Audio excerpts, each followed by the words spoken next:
Okay, let's go for chapter 4 on fatigues anyway. So this is gonna be the new thing that what you guys haven't seen on it before. It's gonna be the new things from the beginning that what we talk about chapter 1 on the simple stress and chapter 3 on the combined stresses anyway. So chapter 4 is gonna be another new stories anyway. Okay, let's go for the things that what I'm gonna initiate on it anyway. That's what it said in here. Machine component. Okay. It said in here. Subject to either repeated loading or fluctuating loading may cause a fatigue failure.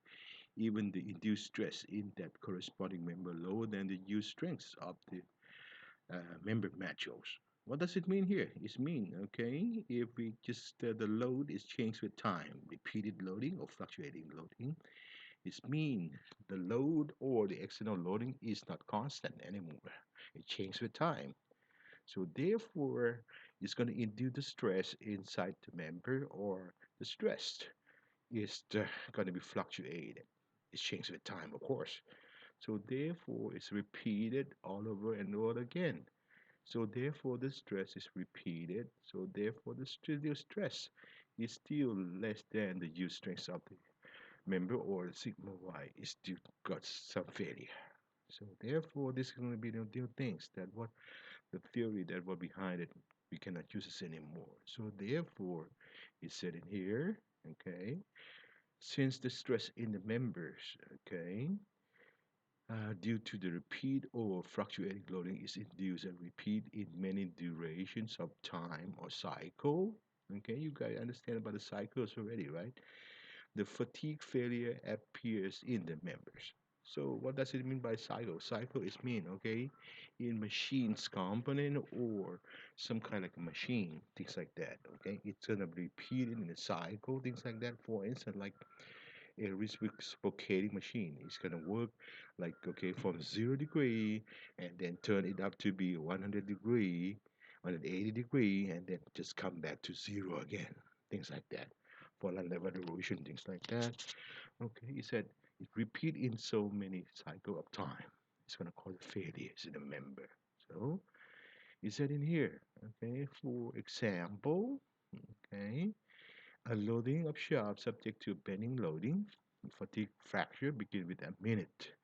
You see microscopic crack at the critical area of high local stress at the outer surface of the shaft and especially at the high stress concentration area at the keyways or reduced shaft and etc. So what does it mean here? It mean okay, the rotating shaft, right? Cause the bending loading, fatigue failure begin with a minute crack. So it mean okay, it's gonna cause a critical stress at the surface area. Because that's why see you got the rotating shaft, right? Because that's why see the bending moment gonna cause there at the surface. So therefore, it's gonna cause the maximum bending moment right there at the surface. So therefore, the sigma gonna be equal to m times c over I. It's gonna u maximum there. So therefore, it's gonna cause the critical area right there at the surface.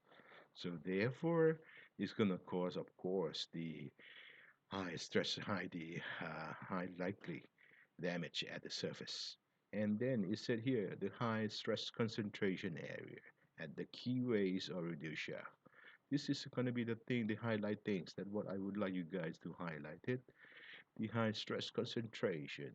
So it's mean okay. Normally, when you have some kind like machine component, you got to cut it or just reduce the size or abrupt change on the workpiece, things like that due to the machinery, due to the essentials of the reduce the size, whatever, you're gonna have the stress concentration. For instance, see the things that what you've got here. I want to jump over, okay, to the page number 5 there. Stress concentration. Okay, I would like you guys to have a look here. I have a workpiece just on a thin plate, look like that. Okay, I just drew a hole there. Okay, and then I just applied an external force on it, pulling force like that, and then I just cut it. So therefore, if right there at any surface, okay, I got a distribute force, nothing damage on it. It's gonna be distributed with a normal force perpendicular with the stress of sigma equal to F time A. FOA, I'm sorry. FOA all over again. Okay? But at the hole there, at the rim of the hole, I'm gonna have a sigma max right there.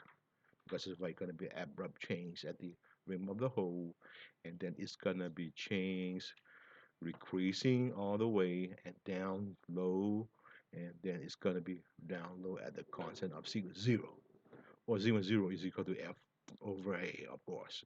Okay, so therefore, this kind of thing, see, if I have a unlimited amount of force applied on it, of course, most likely damage is going to be right there at the rim of the hole there. So therefore, this is a real thing. That was my experiencing the damage likely to be happen. That's what they call this is going to be stress concentration.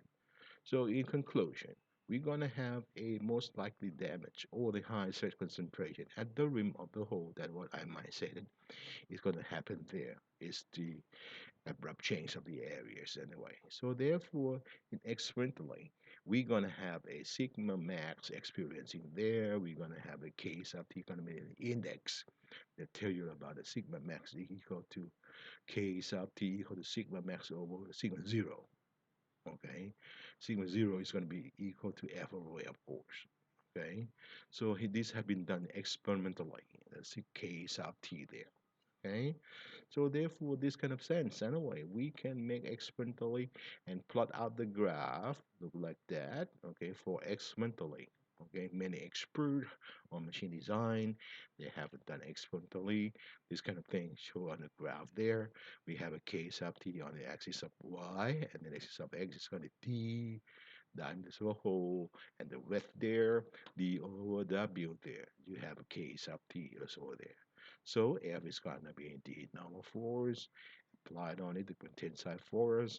So the K sub T is going to be there at the rim of the hole. So please highlight it. K sub T is going to be right there at the bottom part and the top part there.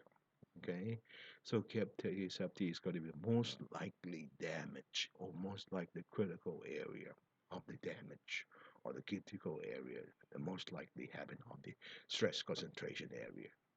Okay, so this kind of thing is gonna be the things that I want to show you there. Or if we have an ellipse things, okay, we have a formulation of k sub t gonna be equal to 1 over 2b over a, where b and a is gonna be half of the major and minor axis respectively. So this for again, okay, the k sub t there is gonna be right there at the top parts, at the rim at the top and the bottom part respectively.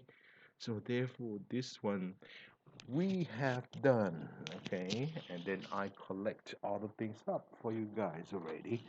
That what it might show you there. Everybody just turn it around for the appendix number 3 there, okay. Appendix number 3, okay. You may have a look at it, okay, in the figures, okay. Appendix 3. Everybody just move it up there. Appendix 3. Number 1, please. Have a look at it, please. Number 3, you're gonna have it there. Number 3, okay. Number 1, okay. Number 3, 1, I said up there is gonna be bar in tension with a simple compression with a traverse hole. You may have a look at it. I would like you guys to highlight the terms of bar. Bar is going to be some kind of like a thin plate, things like that. We could apply a tensile or compression. Okay, the K sub T is going to be right there at the rim of the hole on the top and the bottom part there. And second there, rectangular bar is going to be barred again of towards hole. Okay, it's going to undo the bending moments there. See, it's going to be right there again. Okay, K sub T is going to be right there at the rim of the hole. And number 3 is notch. Notch is right there, okay? Notch in Thai language, we call it ba, okay? So there is going to be K sub T is going to be right there at the notch there, okay? And number 4, rectangular bars again, okay? It's going to be right there at the notch again, okay? Number 5 is going to be fillet bar. Fillet is gonna be the things that would be curve all the way. Okay, it's gonna be right there at the curve there. Okay. Number six is gonna fillet bars again. You just highlight the bar. Bar is gonna be the plate. Okay. And number seven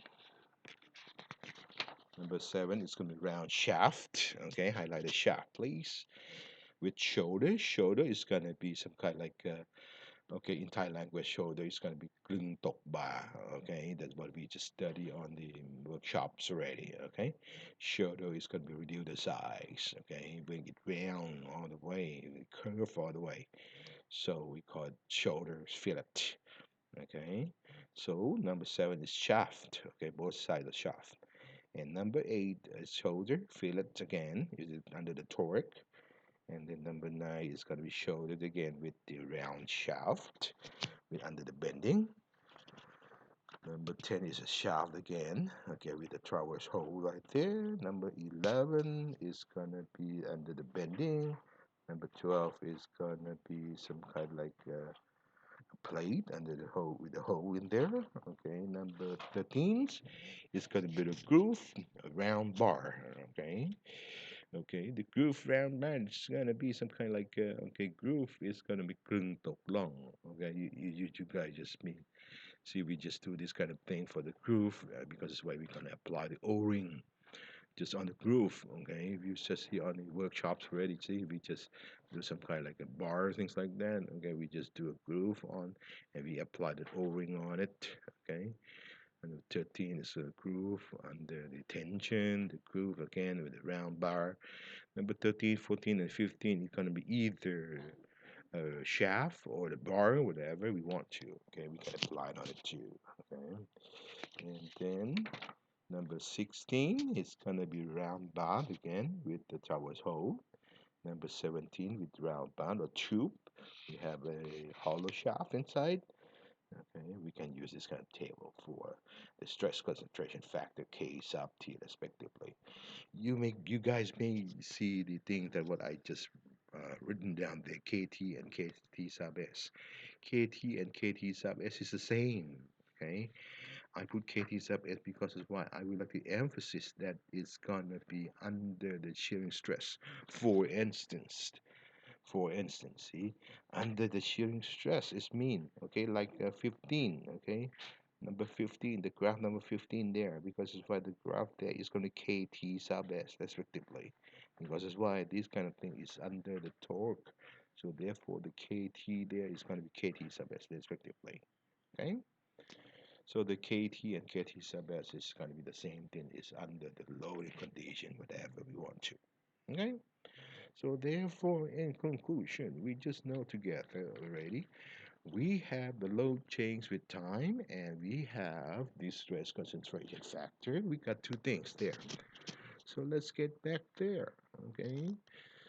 So that what I read out for you guys already. Okay. So the things that what we've got in mind there. Okay.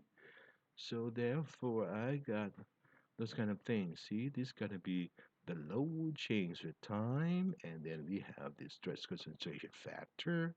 These two things is gonna cause very quick damage on the thing. That's what we call the fatigue failure then. Okay.